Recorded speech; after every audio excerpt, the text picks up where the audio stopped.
اللهم صل على محمد وعلى ال محمد كما صليت على ابراهيم وعلى ال ابراهيم انك حميد مجيد. اللهم بارك على محمد وعلى ال محمد كما باركت على ابراهيم وعلى ال ابراهيم انك حميد مجيد. وبعد. So inshallah today we'll start Seerah. Yesterday was a more introduction about the methodology the author is going to use, what events is he going to include, and today inshallah we'll talk about the background, right, the time of Jahiliyyah. Why was it important for the Prophet sallallahu alayhi wasallam to be sent? Alright, so Osama just walking. Osama, bismillah, go ahead. The house of Allah, the life of Muhammad sallallahu alayhi wasallam begins in Arabia, but his story begins thousands of years before his birth. The book of Genesis, which both Jews and Christians consider to be a revelation from God, mentions the story of Abraham and his two sons, Ismail and Ishaq, speaking about the firstborn child. And as for Ismail, I, God, have heard you. Behold, I have blessed him, and I will make him fruitful, and I will make him a great nation. Alright, so Allah subhanahu wa ta'ala, they say, even in the current biblical version, right, and because this doesn't conflict with what is in our scriptures, we can believe it's from Allah subhanahu wa ta'ala. That's a criteria, right? If it coincides with that which is within our scriptures, we can believe that. So Allah subhanahu wa ta'ala told them that Ismail from Ismail alayhi salam is going to come a great nation. Right? There's no denying that. Alright, go ahead. Later it says, and God was with the child, and he grew, and he dwelt in the wilderness of Paran. Yeah, Quran is area of Western Arabia. And this is where it says in the book of Genesis. Go ahead, continue. Quran is the area of Western Arabia, in which there was a valley named Bakka. Bakka. Does Bakka sound familiar to anybody? Yeah. Why? Where is it mentioned? Quran. In the Quran. Allah subhanahu wa ta'ala refers to where the Kaaba was built in Bakka. Right? So this is something that's even in their scriptures. Go ahead. This barren valley was surrounded by hills and completely uninhabited. Abraham was commanded by God to leave his wife Hajar and his son Ismail there, all alone, as a test for their devotion. God caused a well to spring up for them, and they survived in the barren desert. Soon after, some of the surrounding tribes began to inhabit the valley, which became known as Mecca. Ismail grew up with the Arab tribe in Jurham, learned their language, and became known as Ismail. Okay, so this says that even from the biblical perspective, this is the same thing that we know from our tradition as well. Alright, Yasin, continue. Later, when Abraham, known in Arabic as Ibrahim, returned, he and his son were instructed by Allah to build a small place of worship dedicated to him. There were many temples and shrines around the world where all sorts of idols were worshipped, but this was the first structure entirely dedicated to the worship of Allah alone, and was destined to be the last as well. It was a simple, rectangular building made of stone, a little taller than an average man. Ibrahim and his son invited the Arabs to only worship Allah and renounce all the other false gods. This belief spread in Makkah and some surrounding regions. Then he was instructed to invite the surrounding Arabs to visit the Kaaba and worship there, an act known as the pilgrimage, since it requires a journey. The Kaaba became known as the house of Allah and served the place of worship for all Arabs who accepted that only Allah deserves such devotion. One way to worship Allah was by bowing or prostrating towards the Kaaba. Since the building was both simple and empty, no one could think that they were worshiping a created object. Another way to worship was to walk around the building while praising Allah. By making the house of Allah the center point of one's motion, it implied that Allah was the central focus of their worship and thoughts. Alright, so even in that time, in the Jahiliyyah time, they understood that tawaf was only for Allah subhanahu wa ta'ala. Right? Bowing and making sajdas only for Allah subhanahu wa ta'ala. And then when they started introducing idol worship, right, then they started taking from the rights of Allah and giving to others. So it's very odd and strange and unfortunate that some people, although they call upon Allah subhanahu wa ta'ala and say La ilaha illallah, Muhammad Rasulullah, they do these things for people that they hold in esteem. These are things to be done exclusively for Allah subhanahu wa ta'ala. Alright, let's have Muzammil. He made a special prayer to Allah that he should make this land safe and his family should be protected from idolatry. He knew through years of experience with his own people that the temptation for idolatry and immorality is extremely strong. Okay, continue. After his parents passed away, Ismail remained in Mecca with his family. He eventually became a prophet like his father, receiving revelation from Allah. He continued to instruct his people how to live in accordance with divine guidance, and they followed him. After Ismail and his descendants only worshiped Allah and followed the moral teachings that both father and son were inspired with. The Kaaba remained a place dedicated to worshiping Allah, and believers would come from all over Arabia for the pilgrimage.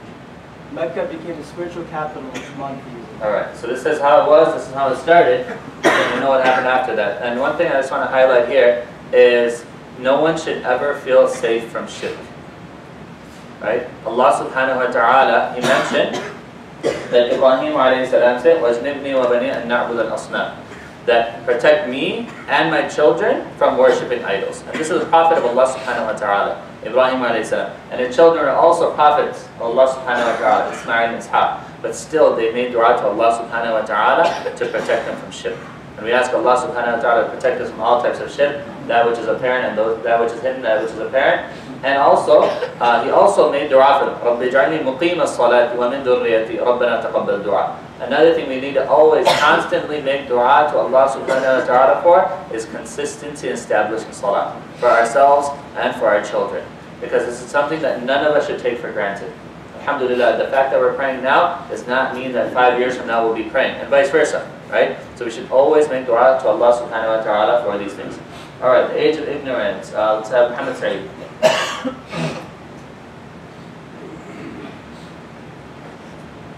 After several centuries, things had changed. The believing Arabs, through carelessness and neglect, gradually forgot the true way of Ismail and became lazy in following the guidance sent by Allah. Even their pilgrimage became more Formulate ritual and worship. The first and most essential teaching of worshiping only Allah was that remained, but even now was soon to be demolished. Around the 4th century, the Kaaba was eventually managed to kick the descendants of Ismail out of Mecca, and one of the chiefs introduced idol worship into the holy city. Instead of hand-carved statues in front of the Kaaba, and people are encouraged to worship these man-made objects. Since most people had already forgotten the guidance sent by Allah, they gradually turned to idol worship. Within a few centuries, idolatry prevailed around Arabia, and the house of Allah had turned into a house of idolatry. Nothing remained of the religion of Israel but a few like physical customs. Alright, so here the shirk started to appear. And subhanAllah, even modern sociologists, cultural anthropologists, they say it takes about 3 generations. 3 generations, and then people become assimilated into the society, the whole society that they come into. So that's important for us to understand, because there are certain things that as we become more accustomed to American society and culture and stuff like that, we will lose. But the thing that we have to hold on to is our faith, right? If we lose the ability to speak Urdu, for example, or the children like burgers more than biryani, right? So some people that may seem blasphemous, but it's not. Okay? What's very important is that they're able to hold on to their faith. That's the most important thing. It doesn't matter if they don't speak a language, they don't like a certain type of food, they don't dress the thing, as long as it's within Islamic parameters. But the most important thing is holding on to the faith. So that's why when we prioritize and prefer culture over religion, sometimes the kids will prefer the culture over religion. So it's important for us to say that the religion comes first, and religion is the most important thing. And language and habits and things, as long as they're within Islamic parameters, I'm saying. Those are fine. But the religion is something that we have to preserve. And you can see this. You can see this with people who have been here longer than us. Right? There's people that came from different places much longer, much earlier than us, and a lot of them have lost their faith. Right? They're culturally or ethnically, our grandfathers used to be Muslim, they used to know something about prayer, and this happens. So it's important for us to make sure that the most important thing that we have is the Tawheed of Allah subhanahu wa ta'ala, following the Prophet sallallahu, alayhi, wasallam. Okay? Alright, there were over 300 idols both inside and around the Kaaba. When people would come for pilgrimage, they would take some stones from around the sacred area back home with them. Tabarruk, barakah. Okay? In due time, these stones were also worshipped and became like portable idols that could be taken anywhere. Idolatry became an addiction.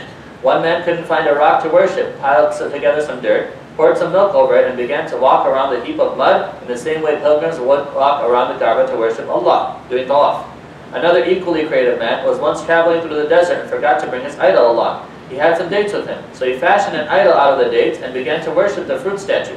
Later on, he became hungry and in essence ate his god. Right? And it said that Umar radiallahu anhu was one of the people who used to do this. And he admitted that he used to do this. He said, how jahil had we become, right? Alright, let's have Ibrahim go ahead. What were such people thinking? It is not that they didn't believe in the Creator. They did. However, they began to believe that Allah could not be approached directly, and these idols were mediators between them and Allah.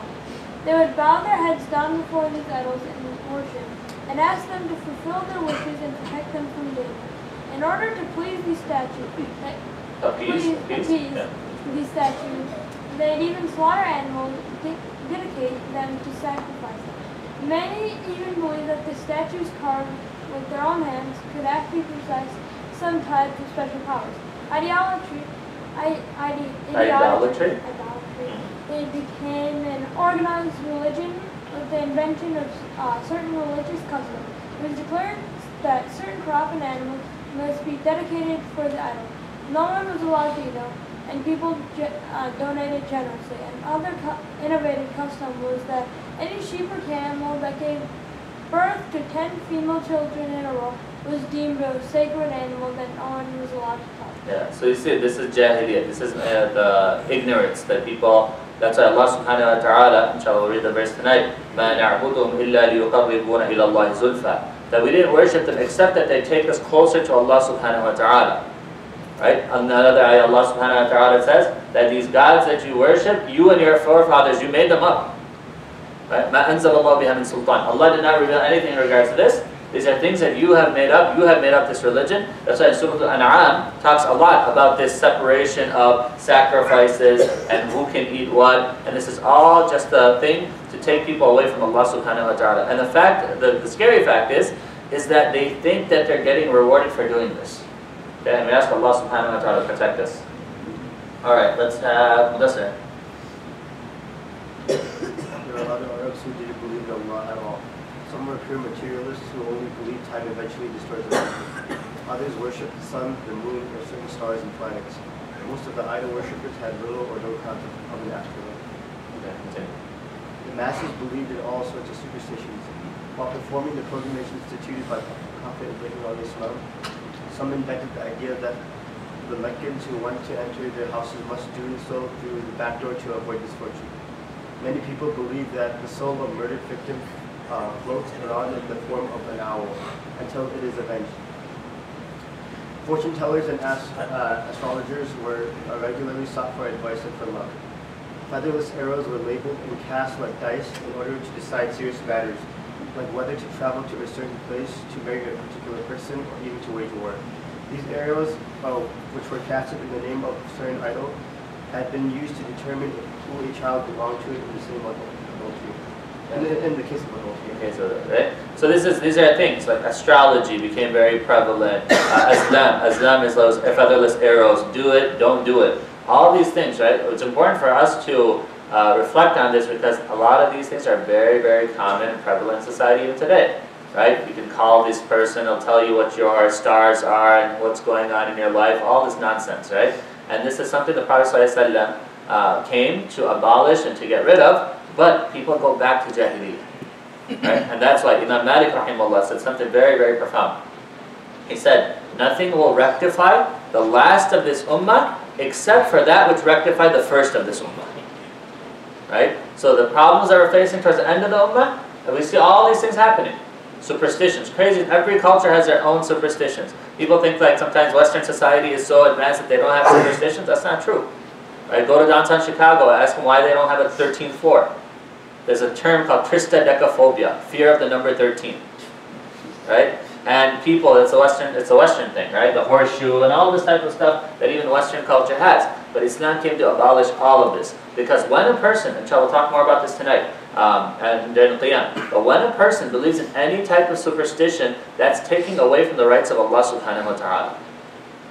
Because the only one that can truly benefit us and the only one that can truly harm us is Allah subhanahu wa ta'ala. Whether you see a black cat going to the right or to the left, that has no impact on the qadr of Allah subhanahu wa ta'ala. Okay? So you're giving that cat the value that Allah subhanahu wa ta'ala should have had. Alright, morals. Let's have, where's the question? What should we? The Arabs possessed a few excellent qualities. They were extremely generous and hospitable, going out of their way to take care of guests. Courage was a highly praised virtue, and they would fight till the death if they were convinced about an idea. The Arabs had a strong sense of loyalty, particularly to their family and tribe. They possessed a firm will and lived a simple life. But aside from these noble traits, their morals were not much better than their beliefs. Alright, so one second. Here, that's why the Prophet ﷺ said, إِنَّمَا بُعِثْتُ لِأُتَمِّمَ مَكَارِمَ الْأَخْلَاقِ. I was sent to perfect character. So this is the beauty of Islam. Islam can go to any place in the world and take what's beneficial from that culture, from those practices, and enhance them. If there's something from a culture, let's say the people of Ethiopia do something which is in line that we may not do, but it's more in line with Islamic principles, we can incorporate that. What if the people of somewhere else, Australia, do something which conflicts with our Islamic values? Then we reject that. So Islam takes whatever is good inherent with the society or a community and it enhances it. SubhanAllah, when I was reading this about the noble characteristics of courage and loyalty, the Prophet sallallahu, alayhi, wasallam saw those characteristics even in some of the non-Muslims before they became Muslim, and he would write to them and tell them that if you had become Muslim, you'd be such a great asset, and talk to him. And that's what he did with Khalid bin Walid radiallahu anhu. He saw his wisdom, he saw his intelligence, so he not only wrote to him, but he also has his brother, talk to Khalid, right? Tell him, right? We can use a person like that. And then alhamdulillah, when Khalid radiallahu anhu, he became Muslim, all the talents and resources he had that he was using against Islam, he used it for the betterment of Islam and Muslims. So we know his talent and we utilize that. But at the same time, if there are things in a society, whichever society it is, that conflict with our Islamic morals, values, and principles, we reject that. Alright, let's continue. Drinking and gambling were rampant. Compounded interest on loans known as usury was common. He made the rich even richer and exploited the poor. The unfortunate fellow who took the loan could not pay it back.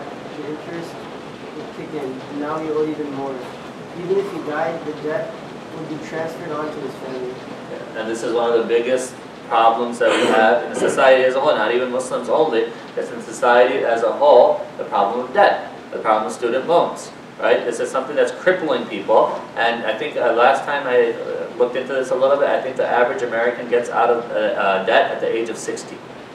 Right? And that's something that if you get out at the age of 60, then what are you going to do with how much of your life do you have left? Right? So this is something that's problematic in any society. Alright, go ahead and continue. Women were generally looked at as inferior beings, unless they came from a noble family. When a child was born, parents would openly express their discontent if it was a girl. The Arab mentality felt that a boy would grow up to earn money for the family and be able to fight in case of a war, whereas a woman could not. Some fathers would even bury the girl alive out of fear of poverty, without any social censure. A woman could never inherit neither from her husband nor from her parents. A man was allowed as many wives as he wanted, and a woman could never petition for any type of divorce. Prostitution was common and became an accepted social norm. One way in which marriage took place was that a prostitute would put a flag on her house and allow any man a free visit. Later, when she became pregnant, she would call every client that visited her to decide which one of them the child looked like. Whomever she chose would take her as a wife and would not be allowed to refuse. Yeah, subhanAllah. This is a part of the society, and when you talk about polygamy, you have to put it in its context. Islam actually limited polygamy. Islam gave women the right for a khula. Islam gave women the right to inherit property. Islam gave women the right of many rights that they didn't have in society, and even Western society, they adapted very, very late on, right? If you look at, I think the women in the United States, if I'm not mistaken, I think they got the right to vote in 1920. 1920, think about that. When was this? Prophet ﷺ's revelation and mission started at 610, right? That's when he became a Messenger sallallahu, according to most historians. So Islam was a lot way ahead of the times. One of the things that I just want to make clear is like, when we talk about girls being buried alive, it's barbaric, it's savage, but I just want you to think from their mentality for a second. Why do you think they would do that? Why would they bury their daughters alive? Is there any way, shape, or form that they would be like, out of mercy for this girl, they're gonna put her, quote unquote, bury her life? I'm not justifying it. I just want you to think from their mentality. Go ahead. Because they could be living in poverty. Poverty is one issue. Okay. What else? Go ahead. Huh? Probably because they didn't have any rights to their own land, they're not voting, something like that, so people suffer. Kind of. What else? Good. It was out of ignorance for the fact that there was no value for humanity. Okay, no value for humanity. Okay. Especially for the girls. Yeah. They were like second-class citizens. Okay. All this applies. But look how messed up their thinking was. Okay. So they thought, and if you read some of their books and stuff, it was difficult for any human being who has a heart. It's difficult to imagine burying their daughter alive. But for them, how Shaitan played on their mind. They said, we are a warring people. We go to wars. So if we lose a war, what's going to happen to our daughters and our wives? They're going to be taken as slaves and prisoners of war. So in order to prevent them from becoming slaves that other people can use for whatever reasons, we will put them out of their misery. Okay? So Islam came and said, stop the wars. You understand? They thought we're a warring people. No, you don't have to fight all the time. So instead, if you think you're doing something merciful, you're not. You're thinking about this wrong. Everybody understand the point that I'm making here? Right. See how jahil and messed up their minds were? They say out of mercy. That's why there's no social censure. Because if you think about it, would any human want their daughters to be taken as slaves of war? No, right? No one would. But then what you would do is you try to prevent the wars from taking place. Why are you going to war for such foolish reasons? Why is there a 40-year war between people about a horse race? So Islam came and changed the paradigm. Yes, you understand that the Prophet says to emphasize raising women. So you see how Islam changed, how much work Prophet had to do, and subhanAllah, how he was able to transform the minds of people within a whole short period of years. All right, let's have Umar. Very few. Very few people could read or write, or had any type of formal education. The only science worth mentioning was poetry, of which the Arabs were masters. However, even their influence was misused, since most of the poetry consisted of self-praise, depicting women as sex objects and praising their own drunkenness. Drunkenness, right? Illicit relationships? Illicit relationships have been so common that even one famous Arab boasted about how he could commit idolatry to discuss. And these vulgar lines were counted on the Bible and the treated all respect. Yeah, so even they excelled in poetry, but the poetry was very vulgar and inappropriate. What they would do is they would have different types of poetry, right? So even if they wanted to talk about war, they'd first talk about women. They talk about inappropriate things to draw the attention of the people, and then they'd get to their subject of what they wanted to talk about. So, but they did excel at poetry, right? That's why Allah subhanahu wa ta'ala challenges them over and over again about if you excel at poetry, bring something like the Quran. And they weren't able to do so. In order to make a living, 4 months of the year were deemed sacred and fighting was strictly prohibited. This gave safe passage to the caravans traveling towards Yemen in the winter and Syria in the summer for trade.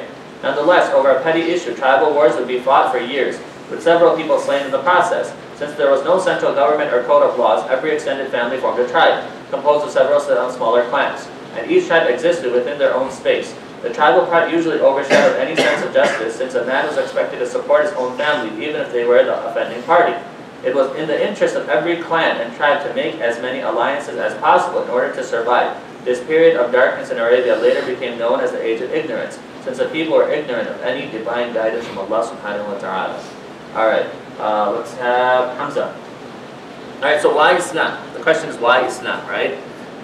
Why wasn't Judaism there? Did Judaism exist? Did Hinduism exist? Did Christianity exist? Yeah, but why did Allah subhanahu wa ta'ala choose Islam? And what makes Islam unique? That's something very, very important. I think that, in terms of interfaith and stuff, a lot of times we're talking about the similarities. And that's fine. But we also, for as Muslims, to Muslims especially, and to people who are looking, we have to make them know how Islam stands out and what makes Islam unique. Hamza, yeah, go ahead.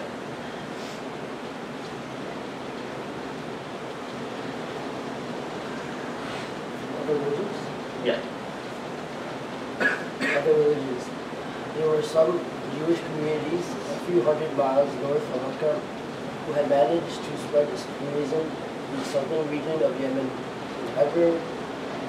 and ever ruled the area for a while.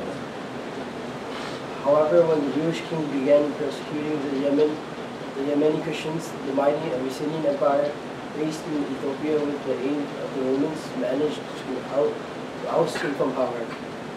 This resulted in a significant Christian presence in Yemen. Several Arab Christians are resided near the borders of the Romans who were Christians. However, both Jews and Christians were unable to have any major impact on the prevailing idolatry of the Arabs in general. One of the things, subhanAllah, you look at the Romans were there, right? The Romans are here, the Persians are here, and Arabia's in the middle. Okay? The Romans, they didn't want to even bother. The Romans and Persians, they thought Arabia wasn't even worth bothering about, right? It's a desert, there's nothing there, right? These people are just ignorant people. They'll buy from us, they'll sell from us, it's fine, don't worry about them, right? And you see how, subhanAllah, Allah subhanahu wa ta'ala protected that. And you'll see, the Prophet ﷺ did interact, right? The Jews who eventually were north, and when he's talking about several hundred miles to the north, where is he talking about? What's Medina, right? And he talked about the Abyssinians and the Prophet ﷺ interacted with them, the delegation from Najran. So these are all people that they interacted with. All right, go ahead. In reality, it was not only Arabia but the whole world that was in the age of ignorance. Judaism was marketed by an overemphasis on formulating rituals and outward piety, while many rabbis misused their authority and became corrupt. Deliberate alterations had crept into the books, revealed to Prophet Musa, Moses, and racial superiority became a fundamental tenet of the religion. Christianity did not fare much better. The true teaching of Isa, Jesus, had become so corrupted that he began to be worshipped alongside Allah. The doctrine of salvation gave the green light for people to follow their base desires while believing they will be forgiven. The concept of Trinity was eventually adopted, which was so complex and mysterious that people came to worship one God, while picturing three different persons in their mind. Alright, this is important here. The Prophet ﷺ was born in 570. Okay, 570 of the Common Era. And he first received the revelation in 610, okay, when he was 40 years old. So some people, they think that the Trinity was adopted after the Prophet. The Christians of today are different than the Christians of there. No, it's not true. Allah subhanahu wa ta'ala in the Quran mentioned how blasphemous the Trinity is. The Trinity was officially adopted as the Christian creed in 325, the Council of Nicaea. Right? 325 of the Common Era, and the Prophet was born 570. So for about 200 years, close to 200 years, the official doctrine of Christianity was the Trinity. Right? So the Ahl Kitab, that's why the Prophet was sent. If they were muwahhid, if they were people who were true, people who worshipped Allah subhanahu wa ta'ala, if Isa alayhi salam was a messenger, then the Prophet, there's no need for the Prophet to come. But Christianity had been lost by that time. Alright, let's have... Mahim, see you a little bit. How are you? Good. In Persia? In Persia, people had temples where they actually worship fire. Many Arabs in Yemen also adopted this religion after the Persians ousted the Christians in the year 6th century. However, outside the temple, people did whatever they wanted and had no fixing order. Buddhism in India and Central Asia had become as idolatrous as Arabia, with statues and shrines dedicated to Brahmanism? Brahmanism in India was so idolatrous that the gods rescinded millions with people by its separate social classes based on their family background. The lowest group was eternally destined for slavery in order to serve the highest group, who were treated like gods. Right, continue. The world was virtually in a state of chaos. The message brought by previous prophets like Ibrahim, Musa, and Isa were sent by Allah to reform mankind mankind had become utterly corrupt. And many Mohammad had forgotten Allah and couldn't tell the difference between the right and wrong. Well, Allah had not forgotten His creation. Alright, so yeah, Buddhism is there, Hinduism is there, Judaism is there, Christianity is there, fire worshipping is there. All of these things existed, but nothing met the needs of people because all of them had become corrupt and all of them were looking out for their own interests. So, Arabian Peninsula, right? We'll skip the geography aspect of it, but understand that the people, right, it wasn't a desired location. Right? The Romans and the Persians, they fought over many, many lands, but they didn't fight over Arabia because there was nothing really there. It was a desert. Even till today, subhanAllah, we just got back from there 2 months ago. Right? If you go outside of Mecca, even on your way to Jeddah, there's nothing there. You'll see camels here, you'll see a few huts here, and you're just like, subhanAllah, where are we? Right? If you go from between Mecca and Medina and you look, and there's like, yes, they'll have like Sacco, now they have like Al-Baik and Burger King's rest area. But other than that, you're like, subhanAllah, what's going on? Where are we, right? So Allah subhanahu wa ta'ala protected the Kaaba. Allah subhanahu wa ta'ala, honestly, if you look at it from a historical perspective, it is a miracle that the Prophet sallallahu alayhi wasallam was sent to Mecca and Islam flourished from Mecca, and Mecca was the spiritual capital of the world. Alright, so again, this, as I mentioned, that there's the Romans, who are the Byzantines, and there's the Persians, right? And they had been fighting. Alright, let's finish this, inshallah. Anybody else want to read? Henry, go ahead. Political situation. By the 6th century, two major world powers were the Romans to the west of Arabia and the Persians to the east. The former was known as the Byzantine Empire and had colonized lands of Egypt and Syria, while the Sassanid Empire of the Persians had recently taken control of the Middle East. Alright, so one second. So Syria, Egypt, right, Palestine. When the Prophet ﷺ was sent, none of this was Arab, none of this was Muslim. You understand this? It's important, right? These became Islam entered them during the time of Umar radiallahu anhu, Uthman radiallahu anhu. So the Prophet ﷺ and the Muslims, they tried to go after this, right? But they couldn't. Even, subhanAllah, the capital ends up being Constantinople, which during Uthman radiallahu anhu's time, they went over there. And they tried to get it, but they weren't able to. That's why Abu Ayyub al-Ansari radiallahu anhu was buried there. And the Prophet ﷺ said that the first army that's going to attack Constantinople, they're going to be forgiven. And this hadith is very, I think it's in Bukhari. And who was the leader of that army? Does anybody know? Huh? Yazid bin Muawiyah. Right? And that's something that historically can cause some issues. But anyway, going on. So, this is the two big empires. The Sassanid Empire is the Persian Empire, and the Byzantine Empire is the Roman Empire. Go ahead. Nonetheless, most of Arabia had never experienced any foreign occupation and remained in quite a primitive state.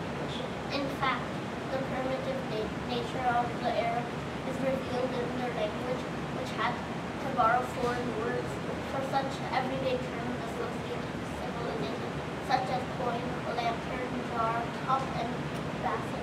Since there was no central government or rule, it was a pretty dangerous place.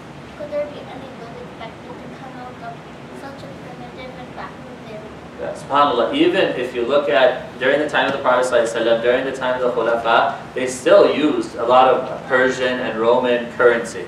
It was Abdul Malik ibn Marwan, who actually instituted the Islamic currency after he stabilized the government under the Umayyads.